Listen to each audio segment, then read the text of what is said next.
Rose royale de Nicolas Mathieu, lu par l'auteur.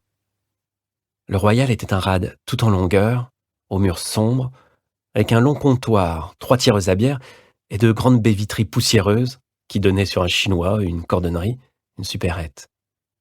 Dans le fond, il y avait un baby, un billard. Le mobilier datait des 70s, du bois et du sky bleu. Les chiottes étaient sur la droite, plutôt propres, avec des stickers collés dans tous les coins. Il régnait toujours là-dedans une impression de fin de journée. La clientèle pouvait varier, la musique restait du rock. Dès la première gorgée, Rose sentit quelque chose se dénouer dans sa poitrine.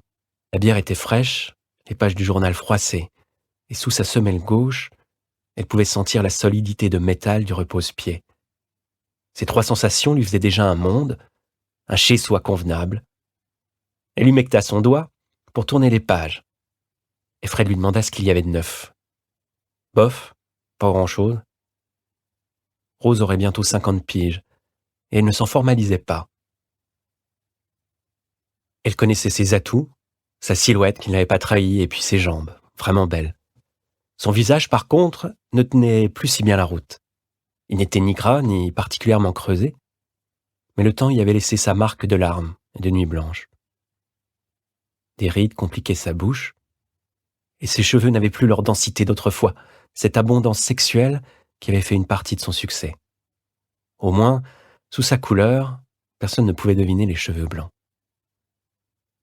Elle était parvenue à cet âge difficile, où ce qui vous reste de verdeur, d'électricité, semble devoir disparaître dans le bouillon des jours. Parfois, dans une réunion ou dans les transports en commun, elle se surprenait à cacher ses mains qu'elle ne reconnaissait pas. Certains soirs, se regardant dans le miroir, elle se disait à partir de demain, je vais faire gaffe. Au Monop, il lui arrivait de claquer des petites fortunes en crème et shampoing d'hiver, des mots comme tenseur, fibre cellulaire, hématite ou collagène avaient fait leur apparition dans son vocabulaire. Elle s'était inscrite à l'aquagym et se promettait épisodiquement de ne plus boire que de l'eau minérale. Il lui arrivait aussi de suivre des régimes à base de légumineuses, de viande blanche ou de fruits secs. Mais à chaque fois, le sentiment d'aquabon l'emportait.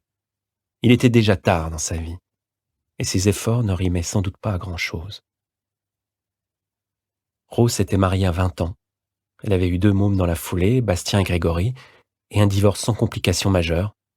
Elle avait connu des patrons, des aventures, des promotions symboliques, des pépins de santé, des convocations chez le proviseur. Elle n'avait jamais été au chômage, pas un seul jour, comme quoi quand on voulait. À présent, elle se prévalait d'un 13e mois et d'une Fiat Punto blanche qu'elle utilisait peu. Son loyer était modéré, ses garçons avaient trouvé du boulot et des copines. Elle dormait mal et ne faisait plus de projets de vacances.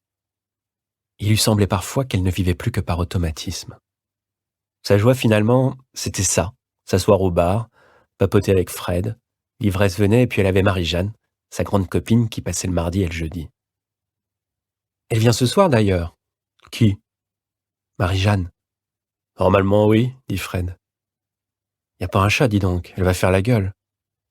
Je lui ai déjà dit de prendre des rendez-vous, elle veut rien savoir. 2 fois par semaine, le royal se muait en salon de coiffure. Marie-Jeanne proposait ses services pour 10 € la coupe, un canon entre chaque client. Mieux valait recourir à ses compétences en début de soirée. Avec Rose, elles avaient en commun leur âge, un certain ras-le-bol des mecs, leurs gosses tenus à bout de bras et des destins de surplace qu'elles auraient voulu autrement.